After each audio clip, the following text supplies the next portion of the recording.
Hola, hola a todos los que todos y todas las que nos están siguiendo en esta transmisión eh, que estamos haciendo desde el Centro de Investigación Social Avanzada. La, la División de Familia y Género en esta ocasión ha preparado esta sesión, este webinar sobre el tema sexo y género. Eh, Confusión o debate cultural. Eh, el- en esta ocasión queremos abordar que es un tema que sigue siendo de una gran polémica en la sociedad, ¿no? Se suele, quizás simplificando muchas cosas, pero se suele identificar la palabra género como un concepto que induce a confusión, ¿no? Y se apela se sugiere que sea la palabra sexo la que mejor exprese las intenciones, digamos, entre los interlocutores, ¿no? A algunos les parece que la palabra sexo es más clara, pero dentro de esta polémica es muy importante descubrir o reconocer que tanto en el lenguaje como en la cultura, como también en el debate social, hay procesos, ¿no? Hay cambios importantes, la aparición de una nueva palabra, una palabra con un uso nuevo, no solamente es un fenómeno común, ¿no? En la historia, en las culturas, sino que en este caso lo que nos interesa es descubrir o cuando menos empezar a avanzar, ¿no? En el descubrimiento de lo que el término género, ¿no? Y su relación con el término sexo, porque no hay que oponerlas ni suprimir ninguna categoría, empezar a descubrir la riqueza, ¿no? Las posibilidades no solamente conceptuales, sino también prácticas en la vida social, en la vida, eh, digamos, en el activismo político, etcétera, lo que estas palabras comunican eh, y también complican, ¿no? Eh, para esta sesión tenemos dos invitados de nuestro centro. Eh, voy a presentarlos. Eh, eh, a cada uno hará su intervención y al final de las dos intervenciones, eh, haremos un espacio para preguntas, las preguntas que ustedes quieran formular, ¿no? Eh, y eh, en primera instancia participa Giampiero Aquina. Él es licenciado en filosofía con especialidad en psicología por la Universidad Católica del Sacro Cuore de Milán, en Italia. En el CISAD colabora en la División de Estudios de Familia y Género. Desde sus primeros estudios se ha interesado en la filosofía de la familia, trascendiendo su lectura sociológica o clínica para profundizar en ella eh, como una realidad articuladora simbólica de la dimensión relacional de la persona. Hizo estudios de terapia familiar en el Centro de Estudios para la Familia de Florencia, en Italia, lo cual le ha permitido ampliar su experiencia en el acercamiento a la dimensión relacional de la persona en clave clínica. Cursó un máster en migraciones internacionales de la Universidad de Comillas en España. Se ha desempeñado como catedrático de distintas asignaturas en la licenciatura de Psicología en la Universidad Autónoma de Campeche, finales de los años 90, trasladó su experiencia al ámbito educativo, primeramente en la dirección de centros educativos y luego CENEP, eh, Confederación de Escuelas Particulares de México, donde ha coordinado el sistema de acreditación de calidad educativa, SACE. Desde el 2012 se ha integrado al equipo de investigadores del Centro de Investigación Social Avanzada de Querétaro, México. Coordina los programas de ética social en Cuba en colaboración con el Instituto de Estudios Eclesiásticos Padre Félix Varela, donde también colabora como catedrático. Los intereses por la familia y el ámbito educativo han desembocado en la problematización del fenómeno migratorio a través de la lente de las relaciones familiares con el máster en migraciones internacionales de la Universidad Villas en España. Que tiene la palabra el profesor Gianpiero Aquila. Un buen día a todos los que están en este lado del mundo y buenas tardes a los que están al otro lado del mundo. Bueno, un placer poder afrontar con ustedes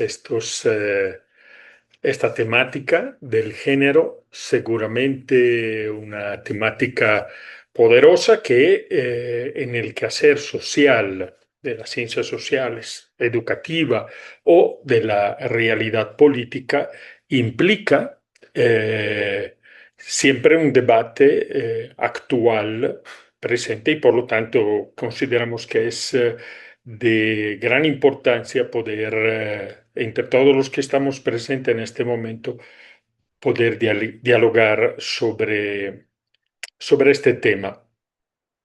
Voy a compartir pantalla porque por amor de brevedad creo que es oportuno. Muy bien. Confusión o desafío cultural. Como Jorge nos ha ayudado a introducirnos a la temática, seguramente hay una riqueza importantísima en la relación existente entre sexo y género, ¿no? Y por lo tanto, a pesar de la pregunta, confusión o desafío cultural, ese o que separa la palabra confusión del siguiente concepto, pues no necesariamente implica una disyuntiva, sino que el objetivo de nuestro trabajo, al menos de la parte que a mí me corresponde, es entender un poco cómo los dos términos van de la mano. Permítame que no logro modificar mi,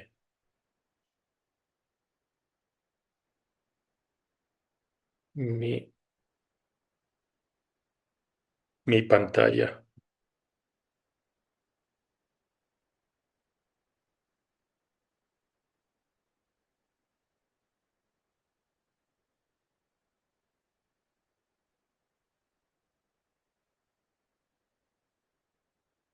Ok.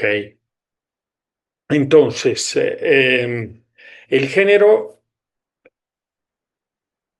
se trata de un tema referido a una identidad personal o más bien tenemos que pensar en ello como un modo de relación social, es decir, una realidad, una experiencia que interesa a la persona no solamente en cuanto sujeto individual, es decir, que lo defina por completo, sino el género como una realidad que resulta interesante para la persona en cuanto a una modalidad de expresión de la propia personalidad.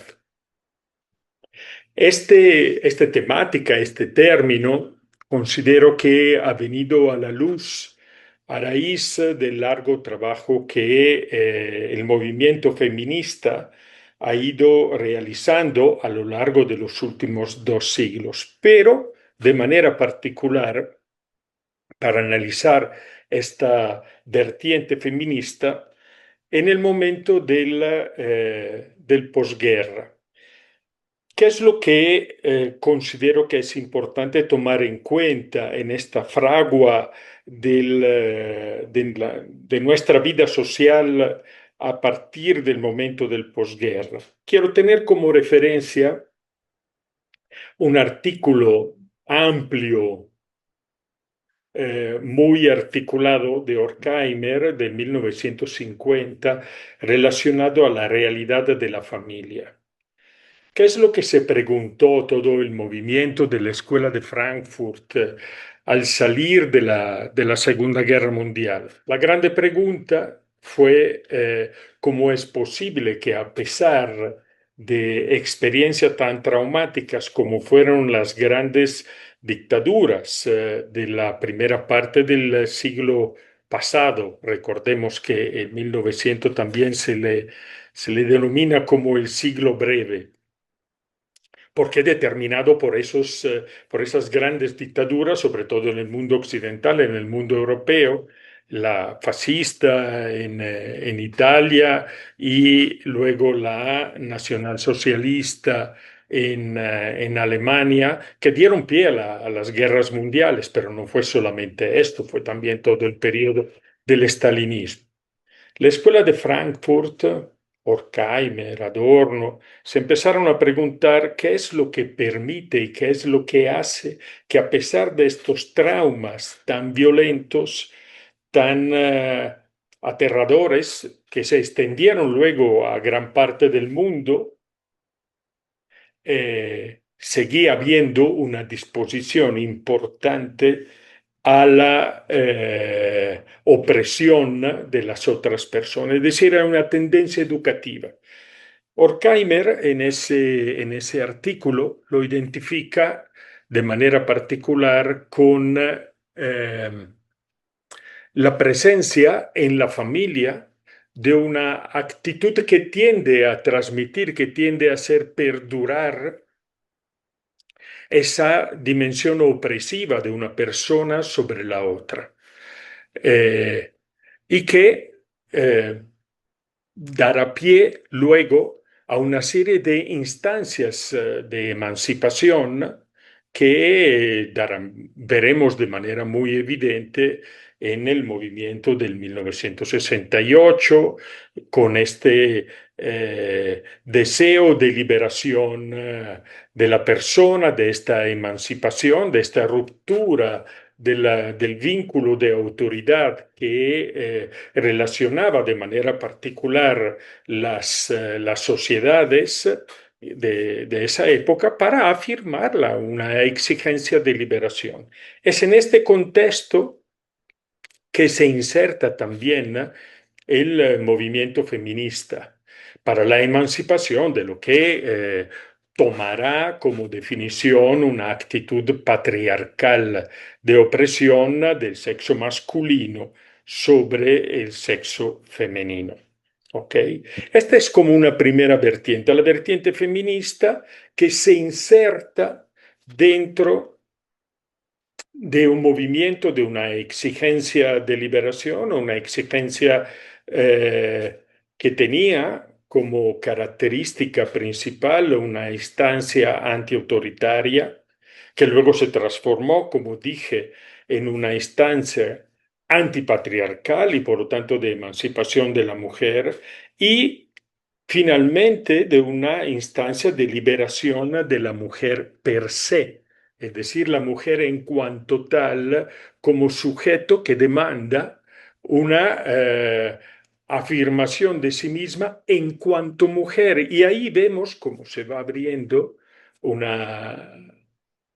un espacio significativo, el término de las instancias del género. Es decir, el género masculino que tiende a ser una instancia opresiva para la persona. Pero esto es como considero que es como la primera vertiente. Es decir, si nosotros queremos pensar en el género como un concepto que se separa de las conceptualizaciones anteriores, es decir, sale de ser una definición de carácter gramatical, lo masculino y lo femenino, deja de ser una instancia de carácter médico ligado a las ciencias de la salud y empieza a tener una connotación particular, propia. Y en segunda instancia, una vertiente de carácter transhumanista. Puse aquí la portada de la pantalla del Time del 1982, que como momento puede ser definido el momento de inicio público del fenómeno que en términos generales y que no profundizaremos de manera particular, pues nada, creo que es mejor si les voy exponiendo así porque no sé qué es lo que está pasando con mi presentación. Entonces paso a no utilizar la presentación en PowerPoint y voy simplemente a darle una explicación. Estábamos mencionando dos grandes vertientes respecto a la definición del concepto de género. Una primera vertiente, la vertiente feminista, que ha puesto al centro la figura de la mujer con, digamos, la exigencia de la afirmación de su función dentro de la sociedad de manera muy importante. Recordemos que había tenido un largo recorrido respecto a la afirmación de los propios derechos políticos y sociales, y por lo tanto estamos al interior de una grande trayectoria de emancipación de la mujer. Esta trayectoria en el posguerra se inserta en un contexto cultural determinado seguramente por la salida de las grandes dictaduras y que en particular con la reflexión o la pregunta, el intento de respuesta a la pregunta sobre el por qué tiende a perpetuarse a pesar de los estragos que habían causado las grandes guerras mundiales, una relación de opresión del hombre sobre la otra persona, y Horkheimer y la Escuela de Frankfurt, que tendrán una grandísima influencia en el pensamiento de los años 60, identifican a la familia y por lo tanto en un contexto caracterizado por relaciones de género, relaciones familiares, le achacan la responsabilidad de perpetuar esta relación autoritaria de uno sobre otro. Cuando se fueron a Estados Unidos, recuerdan que hicieron una grande investigación llamada The Authoritarian Society, que trataba evidentemente de tratar de verificar por qué había esto. Y la respuesta finalmente cae al interior de la familia. Estas reflexiones que dieron pie a instancias de liberación muy significativas en el 68 con esta emancipación de toda figura autoritaria al interior del movimiento feminista, tiene una característica muy particular. Esta instancia antiautoritaria se traslada a una instancia antipatriarcal, es decir, del dominio del varón sobre la mujer. Y las instancias de los derechos de las civiles y políticos de las mujeres al interior de la sociedad empieza a tomar las características de una instancia de liberación de la mujer per se, en cuanto tal. Y es ahí que encontramos el texto muy famoso y que seguramente los que están asistiendo en este momento también conocieron, El segundo sexo de Simone de Beauvoir, donde normalmente se hace exactamente la cita que voy yo a hacer en este momento, donde mujer no se nace, sino que se deviene.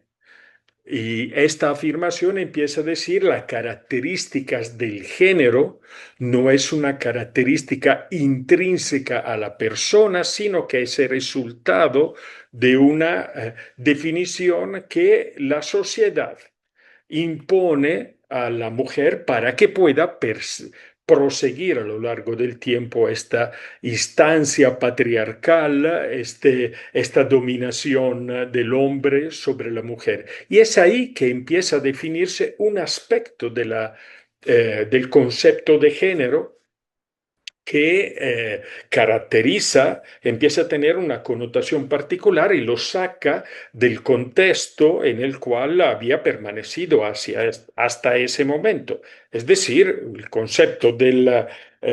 concepto eminentemente gramatical, es decir, para distinguir objetos, cosas, personas, animales, distinguiéndolo entre lo femenino y lo masculino. Empieza a emanciparse de este contexto gramatical o del contexto médico, ¿no? Donde el tratamiento a las personas sí tenía que ver con la realidad física de la persona y por lo tanto su vinculación con el sexo. Entonces, esta es la primera vertiente. La segunda vertiente es la que he denominado una vertiente transhumanista. En la pantalla yo anteriormente había puesto la portada del Time que cada año esa revista publicaba con un título The Man of the Year, es decir, el hombre del año, poniendo alguna persona que había tenido algún resultado, algún aspecto importante en la ciencia, en la política, en la sociedad en general o en el deporte. En el 1982, en lugar de salir el rostro de una persona humana, el Time titula esa portada con la computadora entra y en lugar de poner The Man of the Year pone The Machine of the Year, la máquina del año. La máquina del año que entra como un factor significativo en cuanto a la afirmación de quién es el auténtico sujeto de la sociedad. Y por lo tanto, la relación entre el hombre y la máquina empieza a tener una caracterización particular. Si nosotros observamos este traslado de la dimensión humana en su vinculación con la realidad tecnológica, con la realidad técnica, empezamos a observar cómo la naturaleza propia de la persona empieza a tener características en el cual la manipulación de los aspectos concretos de la persona se mueven hacia la afirmación de que la persona puede ser más que sí misma. La tecnología empieza a mostrarnos, no solamente la tecnología electrónica, como es el caso de la computadora, que la persona puede ser un sujeto manipulable, no solamente sí mismo, sino transformable, mejorable en lo que puede ser definido como un movimiento transhumanista o un movimiento posthumanista. En este momento nosotros no entramos en el análisis del transhumanismo o posthumanismo. No sea suficiente decir que la persona empieza a descubrir en el horizonte del transhumanismo que todo lo que le había definido de manera ontológica, de manera fija hasta ese momento, empieza a presentarse como un factor que puede ser manipulable, dentro de lo cual también se inserta la idea de género. Por lo tanto, el género como definición del sujeto personal, empieza a transformarse en un aspecto problemático para la persona y inicia inmediatamente como un problema que interesa la dimensión cultural de la persona. Il movimiento antiautoritario de la primera posguerra empieza a transformarse en la afirmación de yo soy mío. Es decir, yo dependo de lo que subjetivamente quiero ser, incluyendo todo lo que las definiciones que me van a, como decir, construyendo como sujeto en mi propio alrededor, yo también puedo emanciparme de ellas para tener una autoafirmación últimamente absoluta, es decir, independiente de las definiciones que los contextos en los cuales yo me encuentro en este momento podrían dar de mí mismo. Este es el grande movimiento de lo que en algún momento podríamos definir como un proceso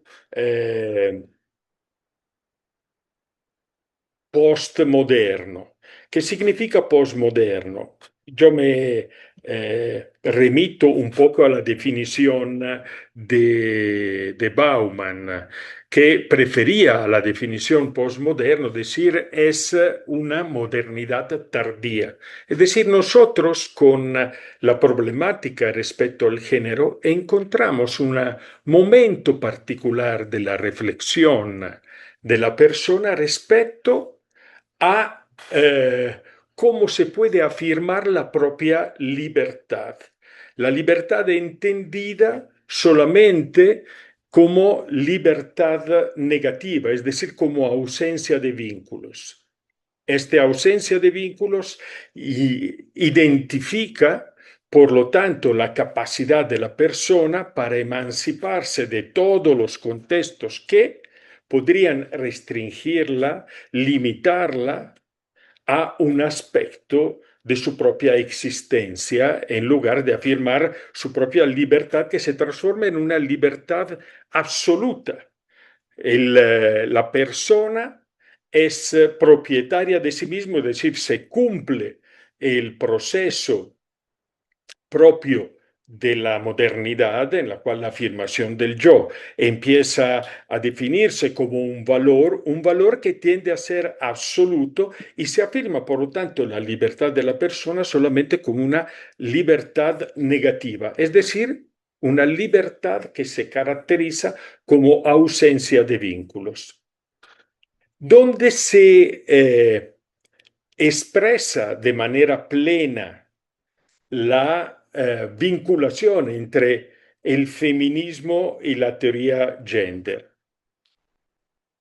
El punto de vinculación considero que lo encontramos en una autora muy conocida por Judith Butler.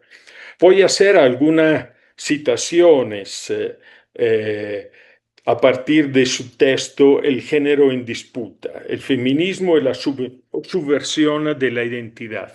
Es un texto del 2006. Ella, voy a leer brevemente algunas afirmaciones que ella misma plantea en este texto.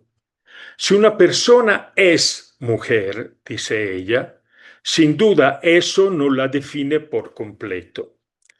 Es decir, el género no te define por completo. Y sobre esto yo creo que podemos estar sustancialmente de acuerdo. El término resulta insuficiente no porque una persona pregenerizada trascienda los atributos específicos de su género, sino porque el género no siempre se constituye de forma coherente o consistentes en distintos contextos históricos y regionales, de identidades constituidas discursivamente. Es decir, la identidad de género de la mujer se constituye en contextos que son eminentemente culturales.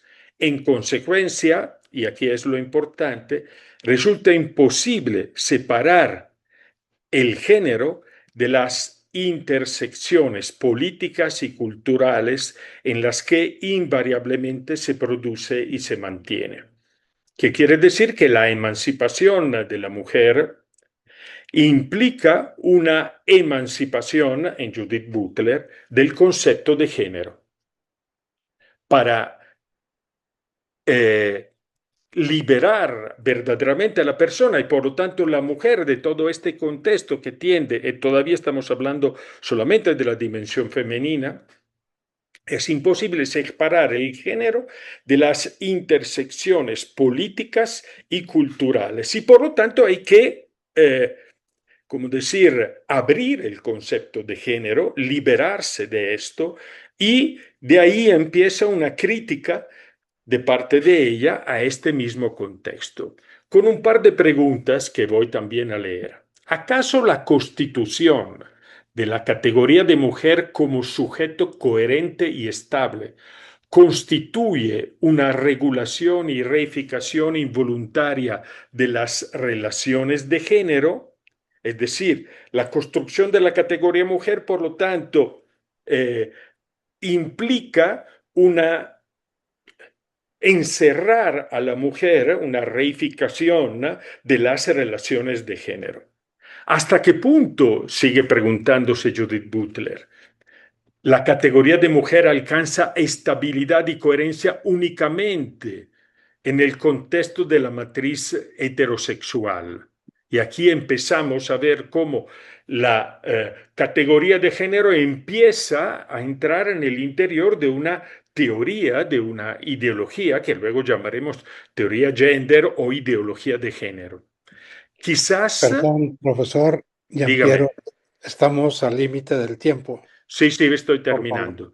Quizás sea deseable ahora un nuevo tipo de política feminista para cuestionar las reificaciones mismas del género y la identidad. Es decir, las instancias de liberación de la mujer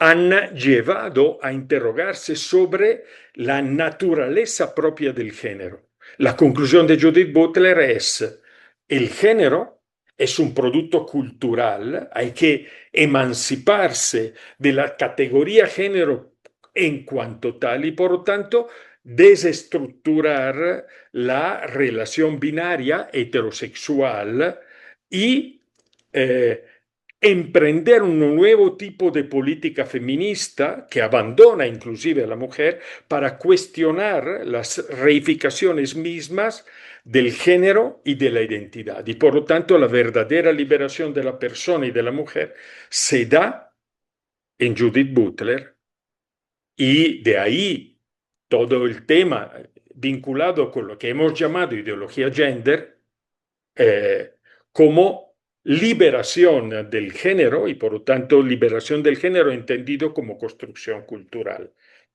Con esto termino para decir lo siguiente: la persona, ¿acaso no se constituye también a nivel relacional?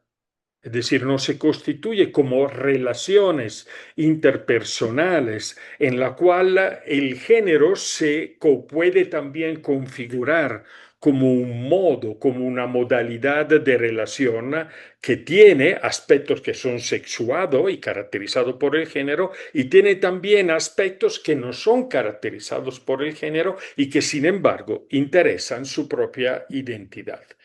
Con esto dejo la palabra, una disculpa por la dificultad técnica en el inicio que me hizo perder tiempo. Muchas gracias, Giampiero, y tomamos esta presentación tuya como una introducción a lo que decía ese interrogativo, ¿no? Estamos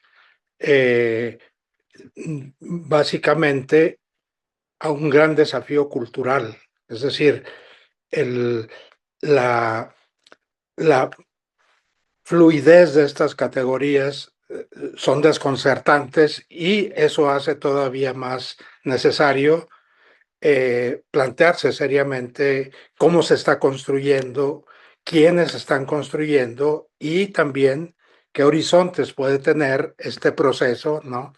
Este, respecto a la vida social, la participación política, la presencia de la mujer, que ahora es muy decisiva en la sociedad contemporánea. Eh,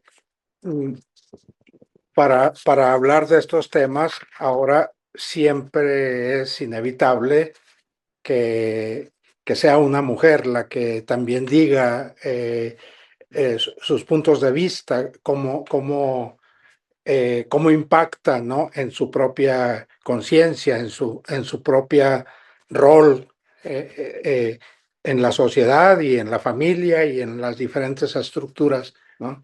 Y por eso nos da mucha gusto y que Jimena Hernández esté en esta presentación eh, ayudándonos a desglosar esta problemática. No estamos en un momento en el que podamos decir hemos resuelto la problemática porque en su complejidad esta que ha presentado Jean Piero y muchos otros aspectos, este, todavía estamos quizá muy en los inicios, pero en estos inicios ya hay pasos importantes que pueden ser significativos, ¿no? Jimena Hernández es nuestra directora ejecutiva, me refiero al CISAF, al Centro de Investigación Social Avanzada, y miembro del Consejo de Gobierno de esta institución. Es egresada de maestría en bioética del CISAF. Obtuvo la licenciatura en Comercio Internacional por el Instituto Tecnológico de Estudios Superiores de Monterrey, titulada con mención honorífica. Además, posee una especialidad en Cultura en Comercio Internacional. Actualmente, como decía, es miembro del Consejo y directora ejecutiva. Su principal interés está enfocado en la investigación en el área de política pública en materia de bioética, sexualidad, mujer, equidad de género y conciliación laboral. Sus investigaciones han sido sobre abordaje bioético de los derechos sexuales y reproductivos, sus implicaciones en política pública e implicaciones éticas y socioeconómicas en el mercado de las técnicas de reproducción humana asistida.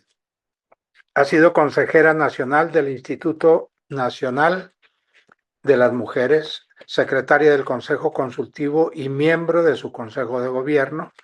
Fue presidenta del Comité de Ética de Investigación en el Instituto Mexicano de Oftalmología en Querétaro, presidenta del Comité de Ética Hospitalaria del Hospital H+, Querétaro, vocal del Comité de Ética Hospitalaria del Hospital Ángeles, también en Querétaro.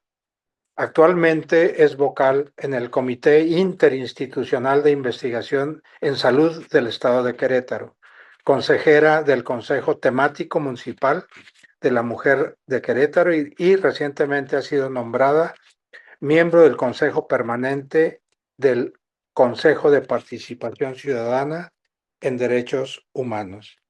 Te escuchamos, Jimena. Muchas Escuchamos. gracias. Pues gracias por la invitación y bueno, creo que esta es una temática básica para que todos estemos en un contexto en el ámbito de los derechos humanos, del marco de las luchas feministas, de la igualdad de género y entre muchas otras cosas, ¿no? Que a veces es un poco confuso. Precisamente porque vamos a decir que el uso de estas categorías en el discurso habitual sobre todo vamos a decir, a veces en un exceso o en un abuso en los discursos políticos, mediáticos o de causas o de luchas sociales, nublan un poco la vista de saber exactamente de qué hablamos cuando hablamos de género o de qué hablamos cuando hablamos de sexo, ¿no? Y cuál es esta relación que mantiene sexo y género. ¿Es una sola? ¿Son varias visiones? Y bueno, un poco lo que vamos a buscar el día de hoy es compartir este caminar que hemos iniciado en CISAP para para dibujar, ¿no? Lo que entendemos nosotros en la categoría de género. Disculpen, es que si lo pongo así, no logro verlos a todos.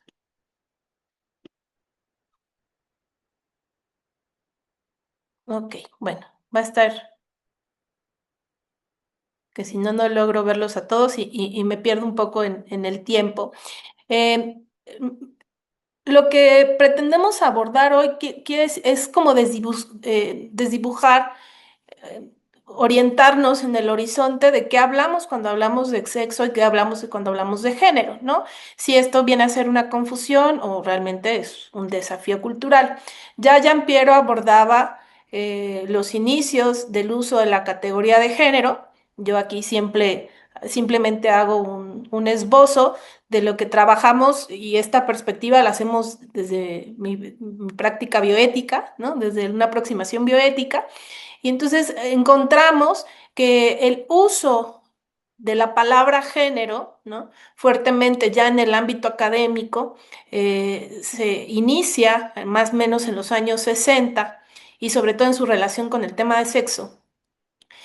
Cuando algunos médicos y psicólogos estudiaban ya en Estados Unidos, en Inglaterra, la reasignación de sexo, el hermafroditismo y la identidad, todo el tema de identidad sexual, ¿no?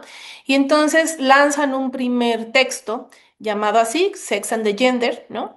Y donde ya colocan el término de género distinguido del término de sexo. Ujú. Sin embargo, la aproximación que ellos dan viene desde la psiquiatría y el psicoanálisis, ¿no? Que emplea esta palabra para diferenciar o referirse a la conciencia que tiene una persona de lo femenino o de lo masculino en su identidad sexual. Ujú. Y empezaba a haber una preocupación por delimitar a lo que se refiere el sexo y a lo que se refería el género, que en ese momento no estaba tan discutido, vamos a decir, ¿no? Más bien era una pregunta, es decir, cuando hablamos de género, ¿cuál es el horizonte de lo que estamos hablando, de qué está constituido, ¿no? Posteriormente a esta obra que se hace desde el psicoanálisis, desde la psiquiatría, haciendo estos estudios de reasignación de sexo, de hermafroditismo, o sea, tratando clínicamente estos eventos, la categoría de género, la palabra de género, es usada por una socióloga británica, Anne Oakley, para criticar la tradición, la visión tradicionalista según la cual la mayoría de las diferencias sociales entre hombres y mujeres estaba asignada por el sexo, ¿no? Aquí también hay Jimena, el, perdón. Jimena, no vemos ninguna presentación. Ah, qué ¿Estás caray. presentando algo? Sí, a No, ver, no se ve, no se ve. no se ve. Creo que nos pasa lo mismo que con Giampiero, ¿cierto? Vamos a ponerlo así. Me dicen sí. ¿Ahí se ve? ¿Sí? Quizá tiene que ver con... Sí, Ok, perfecto. En el modo de presentar, quizá. Bueno. Entonces, les decía que este uso de la palabra género brincó del ámbito clínico, del ámbito de la psiquiatría, al uso social, ¿no? A través de una socióloga. Y entonces estaba haciendo referencia a un mundo, ¿sí? Diferente, es decir, a que integraba una forma de ser, de identificarse en ambientes distintos. Uno era en el ámbito de la identidad sexual y otro que está relacionado en el cómo nos relacionamos con los demás, ¿no? En el ámbito de las relaciones entre varones y mujeres. Lo primero que nosotros logramos ver en esta disyuntiva es que la categoría de género de suyo no fue definida o no ha sido definida del todo. Es un amplio margen sobre lo que queremos decir cuando hablamos sobre el género. Esto ha ido avanzando efectivamente. Y ahí paso a un segundo punto. Ha sido una ambigüedad histórica cuando se habla de género, porque podemos distinguir, voy a simplificar demasiado, ¿ok? Pero podemos distinguir que cuando escuchamos conversaciones sobre género, hablamos de dos grandes campos. Uno, que aborda el tema de la diferencia sexual Ajá. Y otro, hablar de género como esta categoría ordenadora de la estructura social y que explica las desigualdades específicas entre varones y mujeres, ¿no? Y hoy por hoy, después del posfeminismo, no solamente varones, mujeres, sino con otras identidades de género, ¿no? Entonces, podemos decir que la palabra género no es de un solo uso, que ese es un problema, ¿no?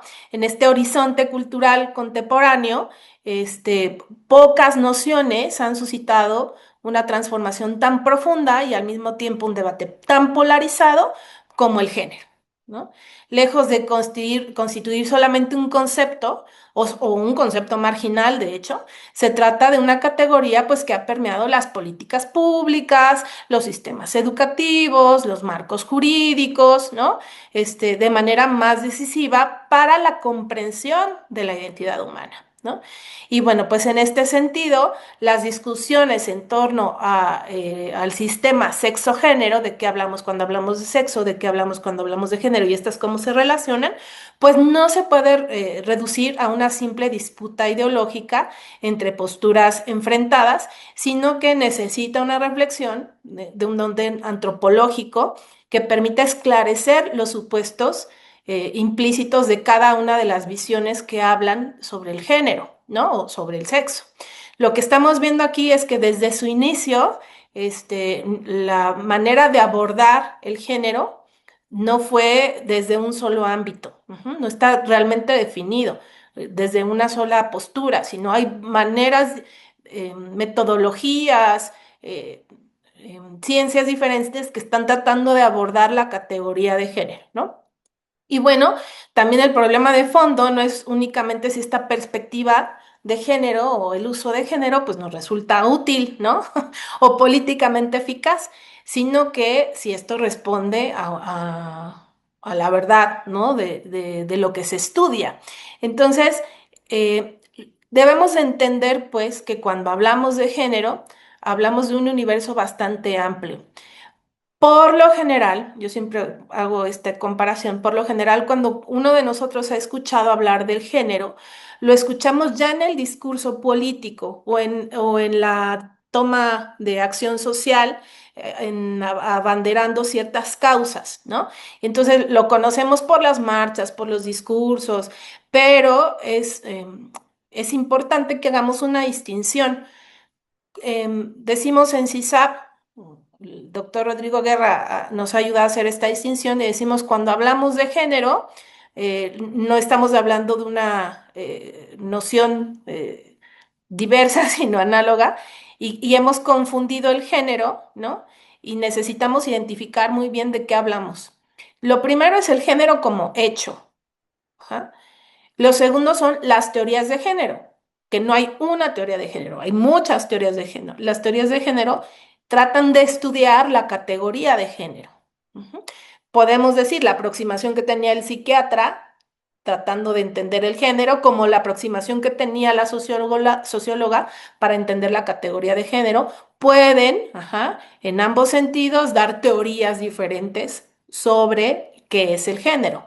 Entonces, lo primero es identificar que el género es un hecho, ¿no? Una realidad cultural fáctica. Después existen las teorías de género, que desde su antropología, desde la visión que tienen del hombre, desde su disciplina, tratarán de explicar cómo se aborda el género, qué impacto tiene el género, de qué se habla cuando se habla de género.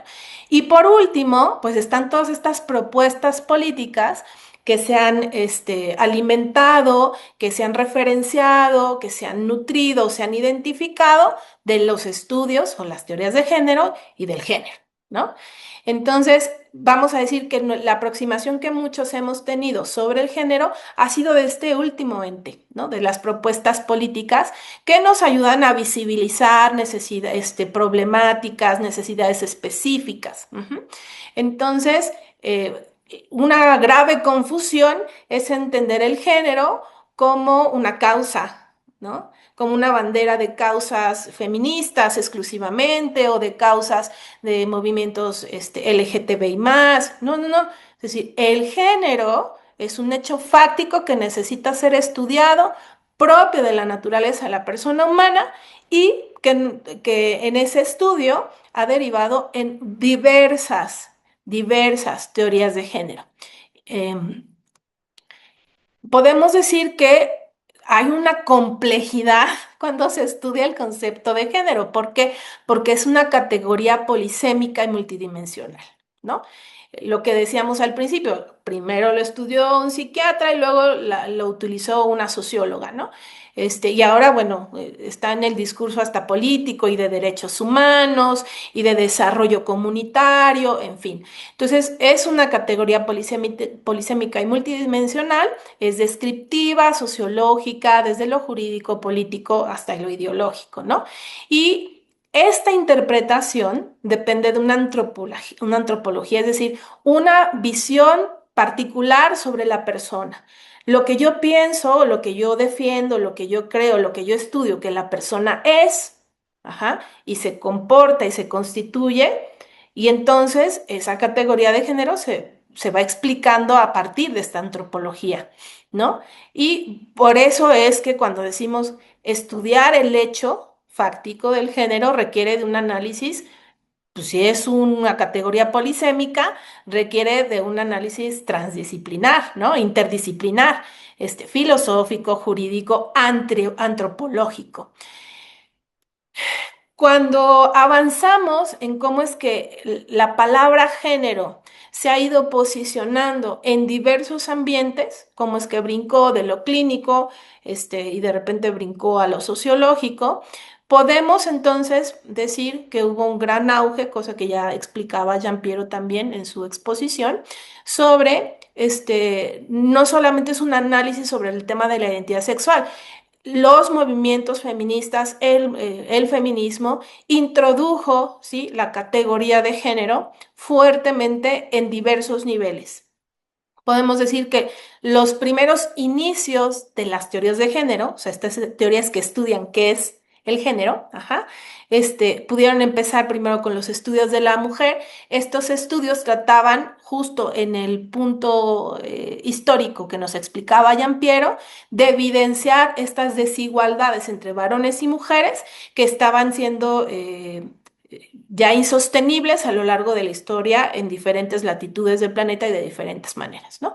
Entonces, es en este momento cuando, después de hacer un fuerte empuje al estudio de las desigualdades, se migra, ajá, a lo que se llaman los estudios de género, ¿no? O las teorías de género. Entonces, partiendo de las desigualdades entre varones y mujeres, que son los primeros indicios de los movimientos fuertemente activos feministas, se pasa a los estudios de las teorías de género, ¿no?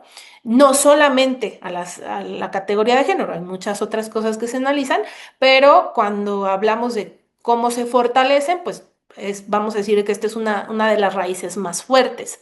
Por eso es que a veces corremos el riesgo, si uno estudia el género como hecho fáctico, de identificar, ajá, mal identificar el género con mujer, ¿no? Es decir, cuando hablamos de las teorías de género, hablamos de las mujeres. No, cuando hablamos de la teoría de género, también hablamos de los hombres, ¿no? El punto ha sido que la categoría de género ha sido fuertemente impulsada a través de los movimientos feministas y las diversas teorías que estos movimientos han expuesto al mundo, ¿no? Dentro, algunas grandes académicas como Ángela Aparici, española jurista, ha hecho una distinción que a mí me parece muy, vamos a decir, muy bien explicada respecto al cómo han sido estas propuestas antropológicas y de teorías de género, relacionadas o que relacionan el tema del sexo y del género, ¿no? Entonces encontramos a grosso modo tres grandes modelos de relación sexo-género. El primer modelo es el modelo de la subordinación. ¿Por qué se caracteriza este modelo de la subordinación? Se caracteriza por la desigualdad social y jurídica entre varones y mujeres. Se entiende que es el sexo biológico quien determina las funciones o los roles que la persona debe desempeñar, ¿no? Y aquí hay una gran división muy enfática, y es decir, el hecho de nacer mujer te lleva al espacio privado, el hecho de nacer varón te lleva al espacio público, ¿no? Teniendo primacía el primero sobre el segundo. Y entonces la actividad de la mujer se limita al espacio privado y la del varón le corresponde el espacio público. Ajá. Este es el modelo de la subordinación. En este modelo de la subordinación, lo que, vamos a decir, lo que lo identifica es que es precisamente el sexo, el nacer varón o el nacer mujer, lo que determina el desarrollo, las funciones y hasta ciertas características esperadas a desarrollar socialmente. Este es el primer, de las primeras reacciones que tienen los movimientos feministas para desenmascarar lo que en este modelo se determina el patriarcado, ¿no?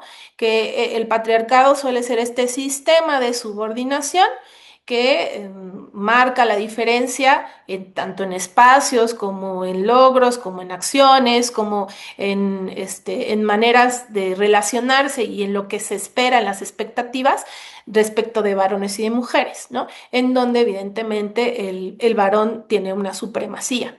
Entonces, este espacio del público y de lo privado, socialmente podemos decir, también estructura formas de relación.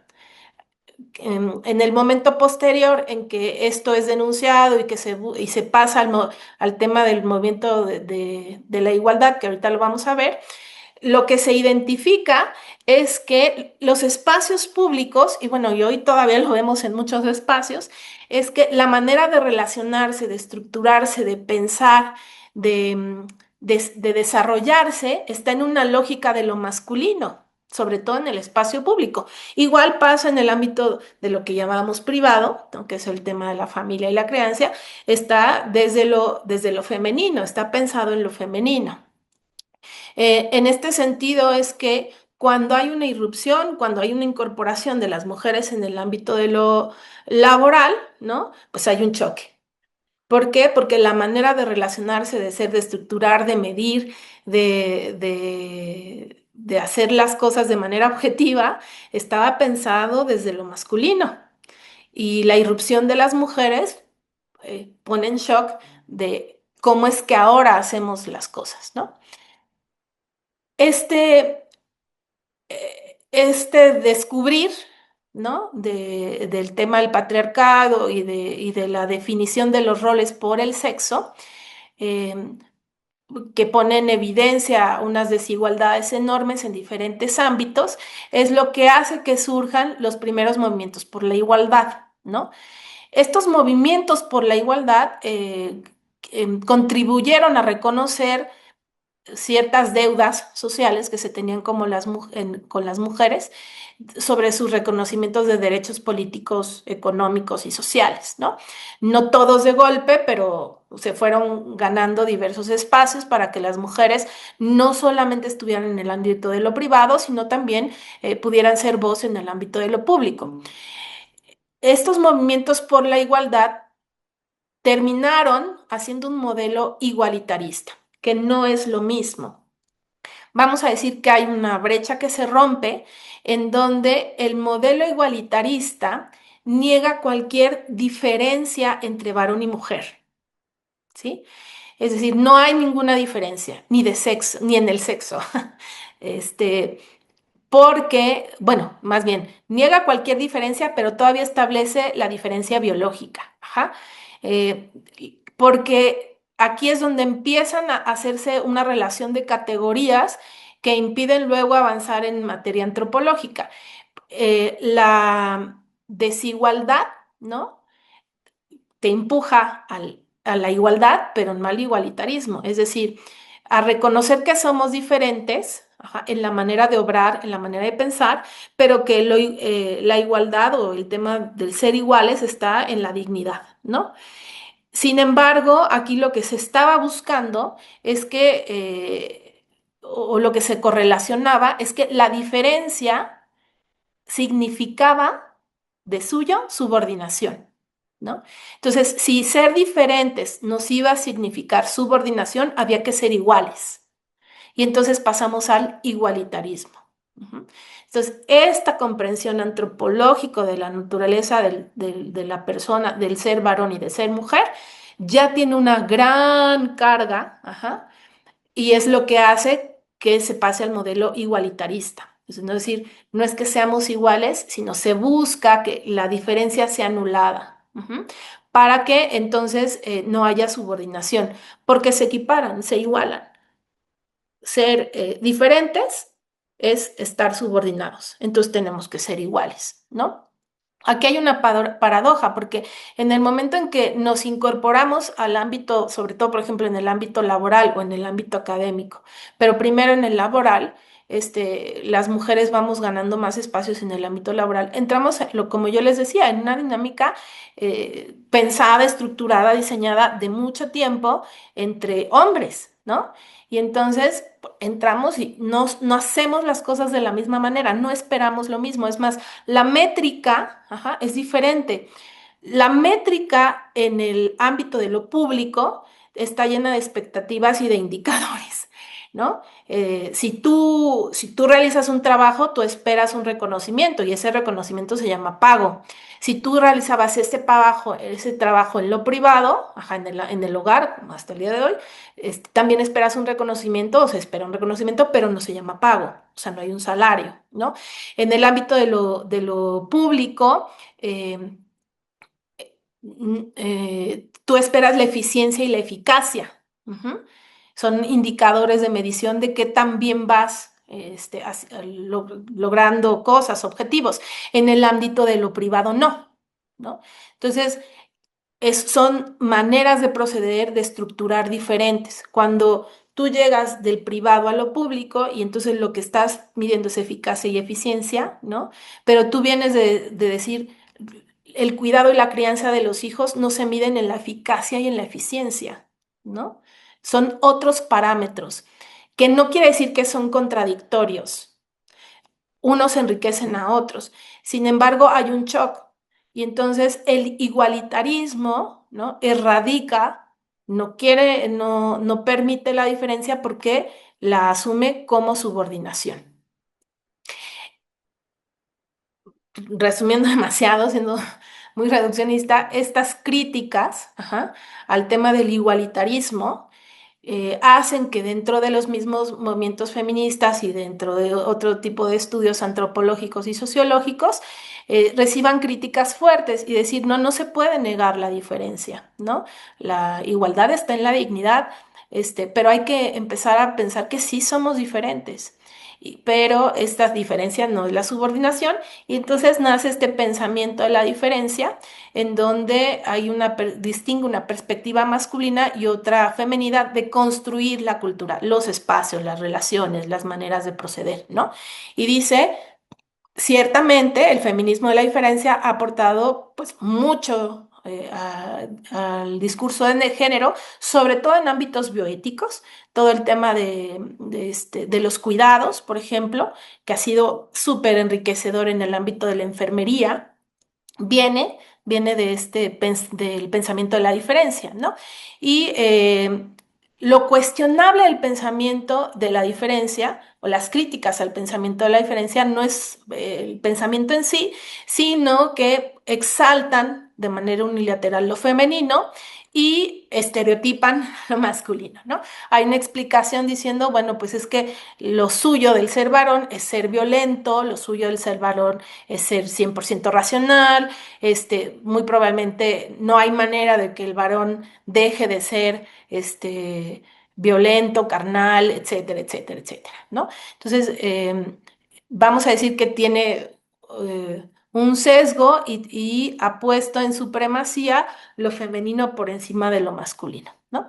Entonces, tiende o tiene un riesgo de entender al varón como un ser irredento, condenarse a guiar exclusivamente por criterios individualistas de poder, de violencia y de competitividad. Es decir, somos diferentes y quién puede ser mejor o hacer mejor las cosas. Y por último, hay un tercer modelo que ha surgido a raíz también de estos otros. En el tiempo, estamos hablando de décadas de lo que se ha discutido respecto a esta relación del sexo-género en las múltiples teorías de género, ¿no? Y a este modelo se le ha llamado de la igualdad en la diferencia, de la corresponsabilidad, reciprocidad o complementariedad, ¿no? Y entonces parte de decir que la condición de igualdad está en la dignidad y en los derechos, es decir, los hombres y las mujeres son iguales en dignidad y en derechos, poseen una misión conjunta que es la cultura y la familia, pero ciertamente su manera de proceder es diferente, ¿no? Sí hay una diferencia. Y entonces el sexo no le es indiferente al género, ¿no? Necesita de esa condición de sexo y esa condición sexuada para su expresión de género. No la desdibuja, no la niega, no la suprime, sino que la requiere para entenderse, ¿no? Están vinculados. Hemos encontrado así entonces que es complejo el término de género y hay algunos errores, ¿no? Que ya les mencionaba yo hace rato, emplearlo como sinónimo de mujer. Si el género está dentro de la naturaleza de lo humano, ¿no? También le es perteneciente al hombre. Y entonces dentro de las teorías de género habría que estudiar cómo es que el tema de la categoría de género se expresa en la naturaleza masculina, ¿no? Usarlo como sinónimo de sexo. Esta distinción entre lo biológico y esta expresión cultural, que no solamente es cultural, del género, ¿no? Y el tema de sectorizar los asuntos que tienen que ver con las mujeres, ¿no? Y llamarlos como grupos vulnerables, sectores minoritarios, cuando es un poco contradictorio. Entonces, podemos decir que la relación sexo-género se ha llevado en diversos espacios, en diversos ambientes, y nos ha develado, nos ha mostrado un campo muy amplio para utilizarse, ¿no? Lo que hay que tener en cuenta es cuál es la antropología, cuál es la teoría que está explicando esa realidad. Hoy por hoy, cuando nosotros hablamos de género, podemos hablar de muchísimas cosas, sobre todo en el ámbito de lo político, en el desarrollo social, ¿no? Eh, Hemos visto cómo la metodología de la perspectiva de género o la transversalización de la perspectiva de género ha llevado la categoría a múltiples espacios. Primero, lo digo desde la experiencia personal, creo que una de las cosas que ha logrado la categoría de género es nombrar, ponerle nombre a ciertas cosas, ¿no? Visibilizar. A veces decíamos, si no lo nombras, pareciera que no existe. Necesitamos a veces nombrarlo para visibilizarlo, ¿no? Otra de las cosas que ha desarrollado es metodologías, maneras de estudiar, ¿no? El género, maneras de verificar en la realidad. No quedarse en esta teoría que luego parece que no se inserta en la realidad del todo. Efectivamente ha habido avances en los derechos políticos y sociales de las mujeres y recientemente estas teorías han abordado el tema de los varones. Sobre todo se ha avanzado en temas de paternidad y de crianza en el tema de los varones a través de las teorías de los estudios de género. ¿Qué es lo que me parece que ha sido excesivo, ¿no? Dentro de la categoría de género?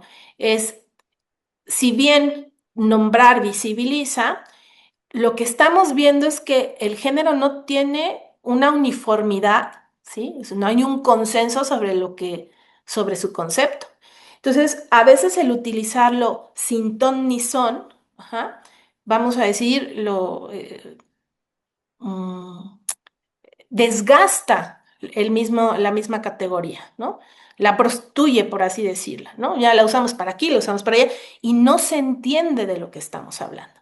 Por otro lado, ha abanderado causas que no tienen nada que ver, ¿no? O sea, con la misma categoría. El uso político de la categoría de género ha desvirtuado, ha descontextualizado, no ha permitido darle la seriedad y el rigor para su estudio, ¿no? Me parece que otro de los errores o las malas interpretaciones en es pensar que las metodologías que surgen de las teorías de género, de la transversalización de la perspectiva de género, son totalizantes para explicar la realidad. No hay otra manera de explicar la manera de avanzar entre hombres y mujeres, ¿no?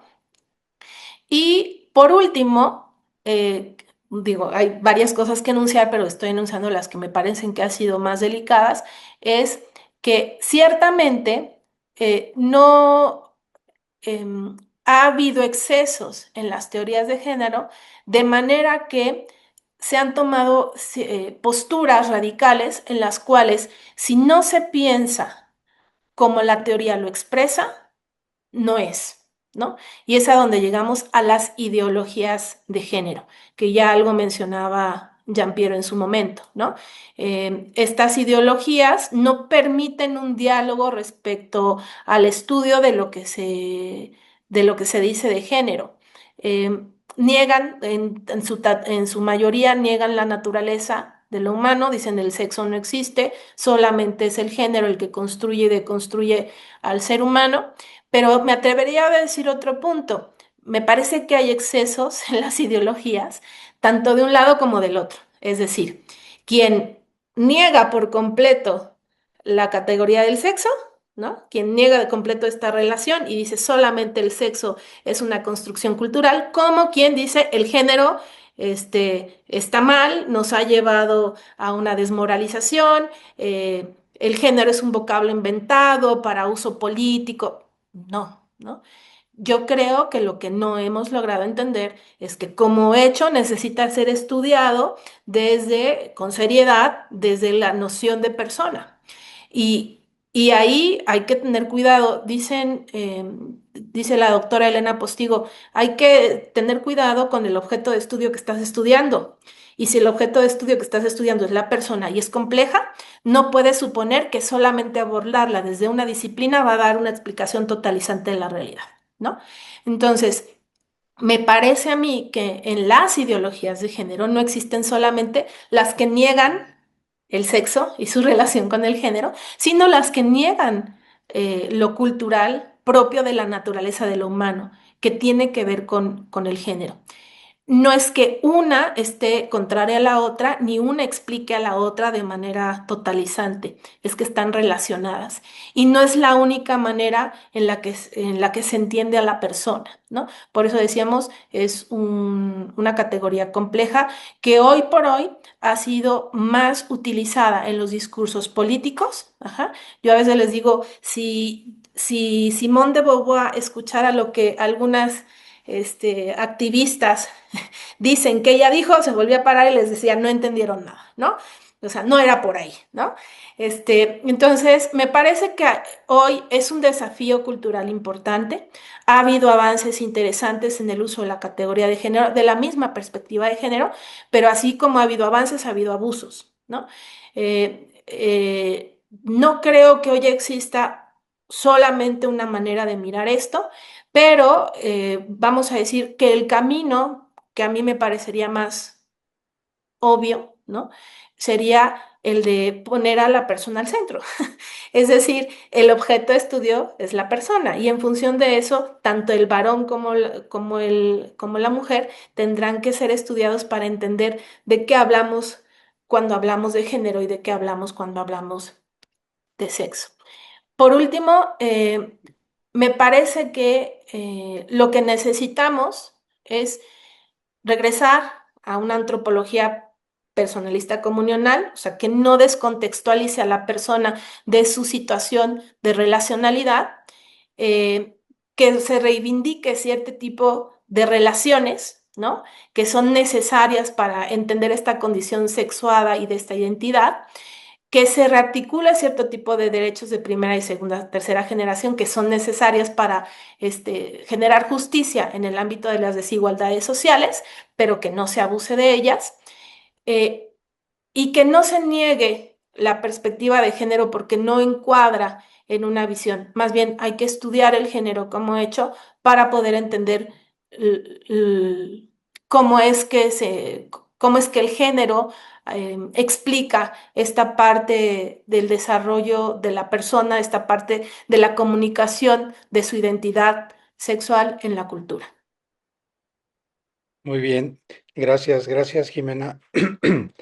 Eh, Podemos abrir un periodo de preguntas y respuestas. Los que estén por Zoom tienen ahí la pestaña de preguntas y respuestas si quieren formularlas ahí.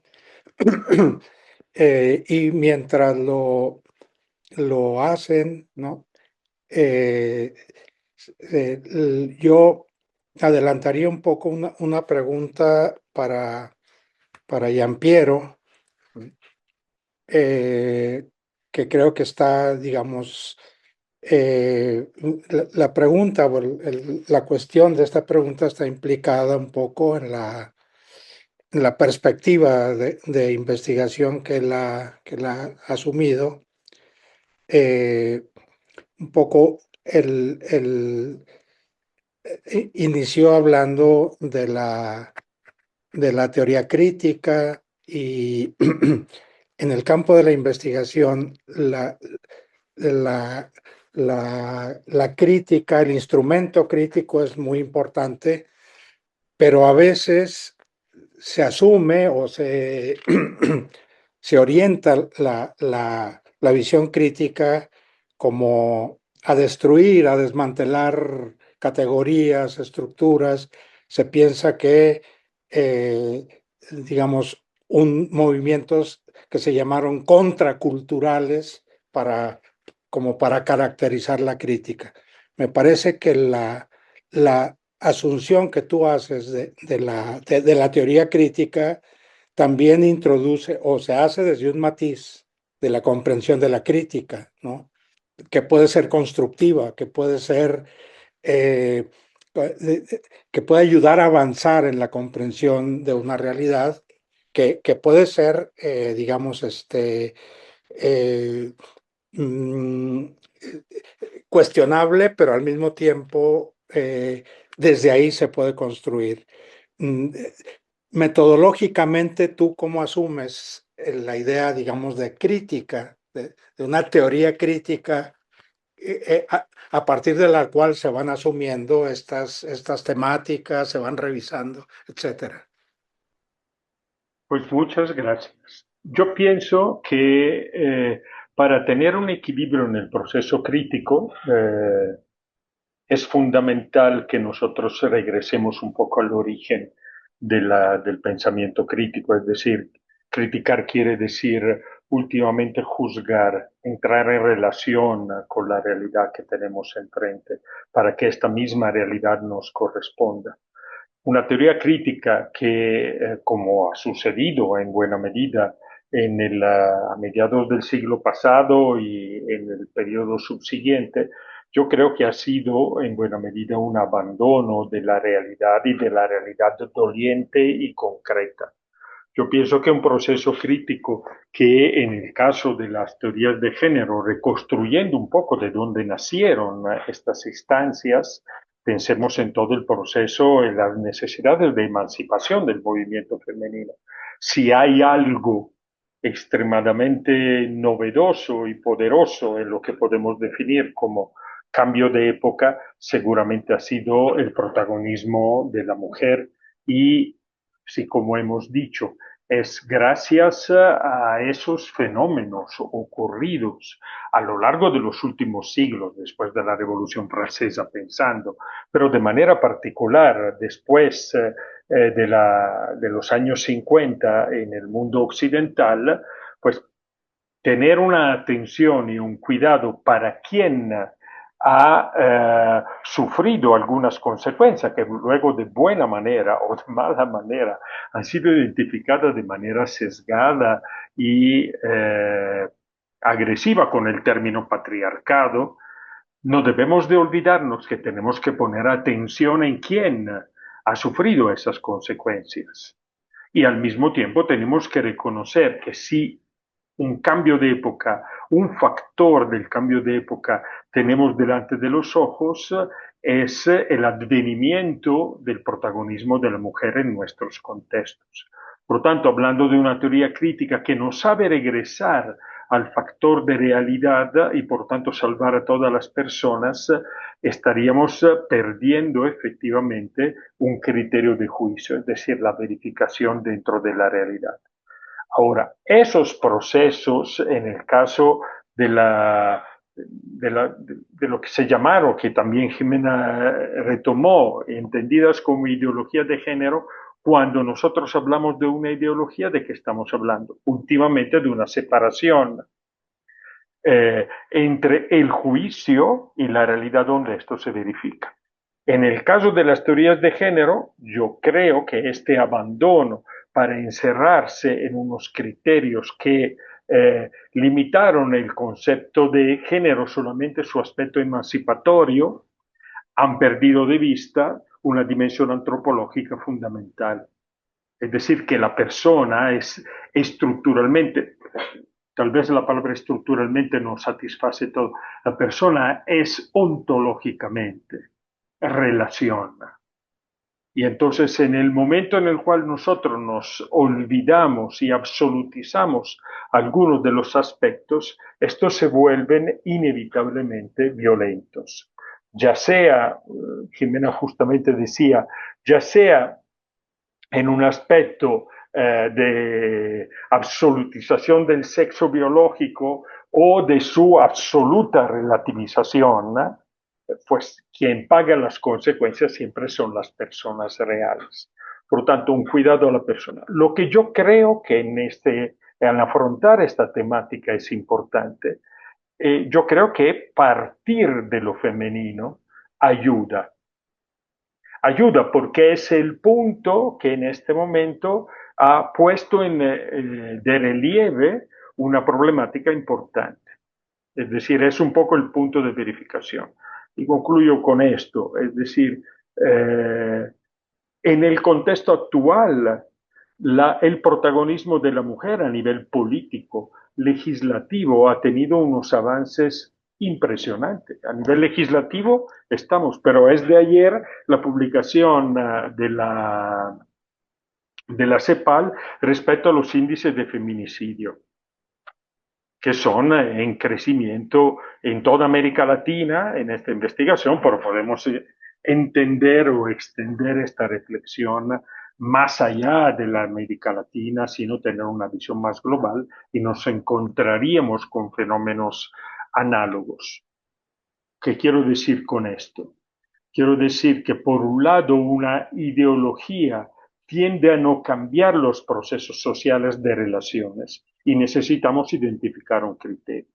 Yo creo que este criterio para una teoría crítica es partir primero de esta dimensión relacional de la persona, es decir, que soy estructuralmente gracias a alguien que me descubro con otras personas y descubro el desarrollo de mi propia identidad en esta dimensión relacional es donándome a la otra persona, esto es, y segundo, que tiene una simbólica, que tiene una forma de describirse esta relación, que tiene en lo familiar, decía también Jimena, un aspecto extremadamente relevante. Es decir, que el contexto crítico está atento a las condiciones donde esta relacionalidad, esta dimensión antropológico-relacional se desarrolla. Por lo tanto, atención a la mujer como punto de partida en el reconocimiento del progreso y del protagonismo que está teniendo, pero mientras nos mantenemos en un orden ideológico,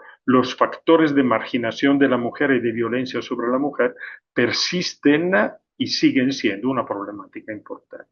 No sé si con esto he contestado. Así, gracias, gracias. Gracias, Gianpiero. Retomando algún punto de la exposición de Jimena, señalaba el tema de las políticas públicas o cómo se ha ido introduciendo el término género y, y mencionabas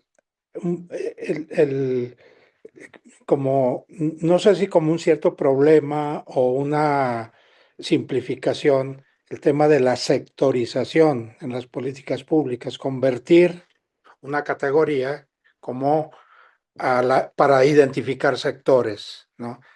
Es decir, ayuda a las mujeres, ayuda a las madres solteras, sí, que sabemos en las políticas públicas se maneja o se suelen incorporar, ¿no? Estas sectorizaciones justamente para identificar objetivos, ¿no? Ahora, yo aquí tengo como dos preguntas. Una es, eh, ¿tú consideras que la sectorización despotencia la categoría género en las políticas públicas o, le, o es parte de un proceso, no sé, ¿no? Como la sociedad, como los parlamentos, etcétera, pueden ir abordando problemáticas sociales particulares?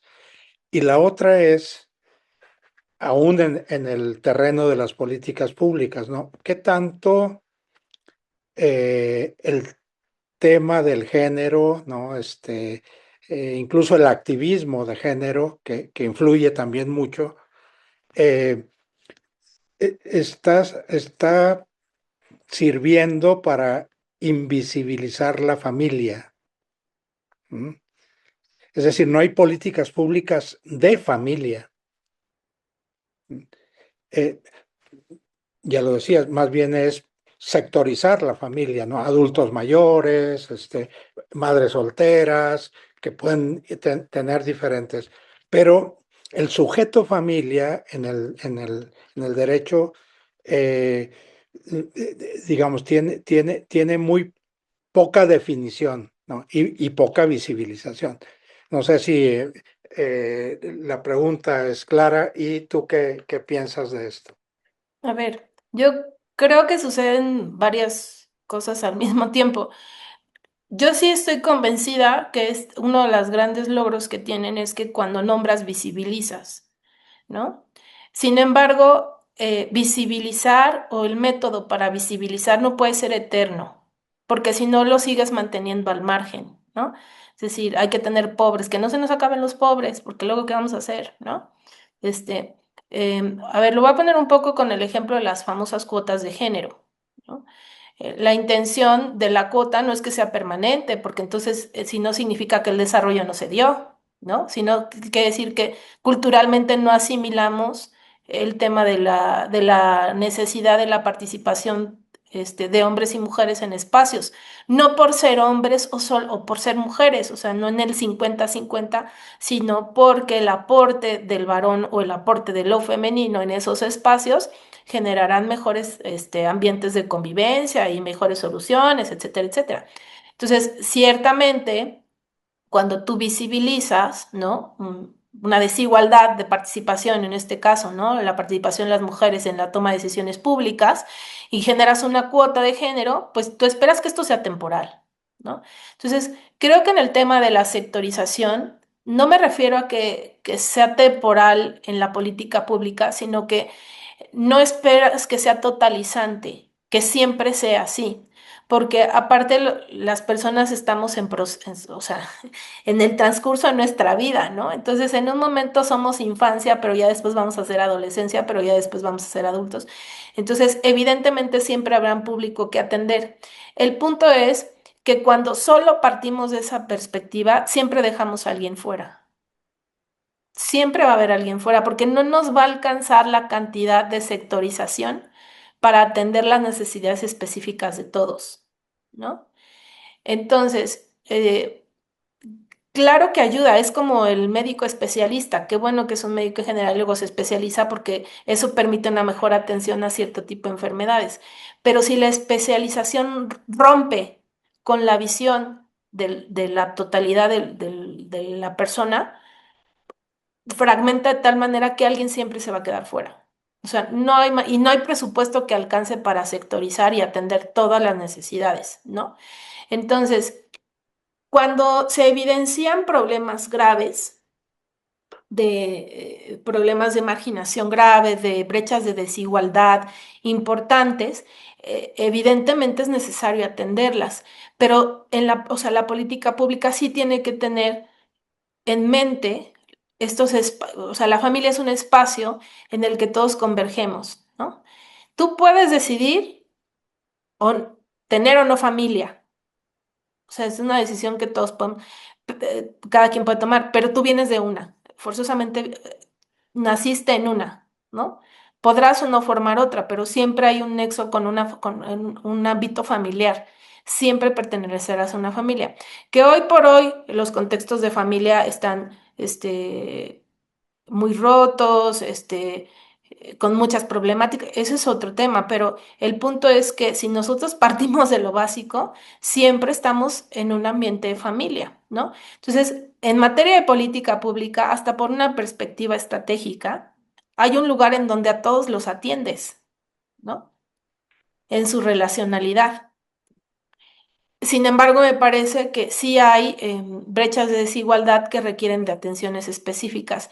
El punto es cuando tú sostienes que es la única manera de atender a esa persona, ya la etiquetaste, ¿no? Es decir, ya tú mismo ya lo encasillaste en una manera de atenderlo, ¿no? Ya no, o sea, ya es mujer, ¿no? Pero como mujer cumple muchos roles y funciones y está en muchos espacios y ambientes, ¿no? Entonces, esa relacionalidad también depende de cómo se estructura con otros. O sea, no es la persona sola, es la persona con otros, ¿no? Entonces, si bien ayuda, por eso yo digo que la perspectiva de género me parece que inserta metodologías, disciplinas, maneras de evidenciar, de dar seguimiento, que es una de las cosas más importantes que tiene, por ejemplo, la perspectiva de género.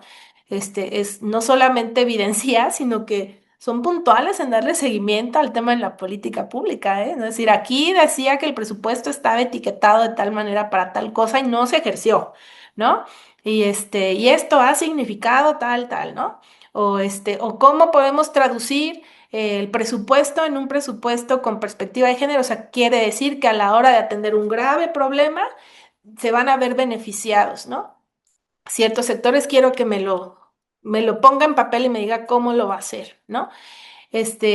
Pero me parece que cuando irrumpes de tal manera, la capilaridad no alcanza para todos. Y en cambio hay espacios como la familia, ¿no? Que aparte son decisivos. No les son indiferentes a las personas su tránsito o su paso por el nido o por la estancia de comunidad de familia. Les son definitorios para su vida, para su trayecto, para su persona.